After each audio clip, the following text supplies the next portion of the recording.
Қызылорда қаласындағы Назарбаев зияткерлік мектебінің 7-D сынып оқушысы Ерлан қызы Торғынмын. Төлеген Айбергенов адамдар. О адамдар, біргемін мен сендермен, ықыласына еш нәрсені теңгермен. Сендер менің бақытымның бұлағы, сендер менің дарыныма жел берген. Өздеріңмен өмір шынын бірге астым, жарты құртты бөліп жедім, сырластым.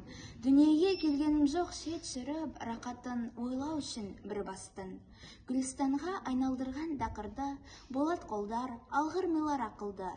Сүйемін мен сендерді, алар демім қалғанынша ақырға.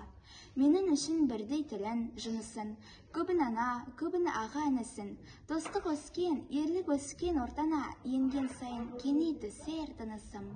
Не кездессе өздеріңмен біргемін, қарапайым адамдар еңбектің. Барлығында бағыштарым сендерге, махаббатын маған берсе жер көктің. Алдымнан көрген емес жол кесіліп, келемін демеумен өрге шығып.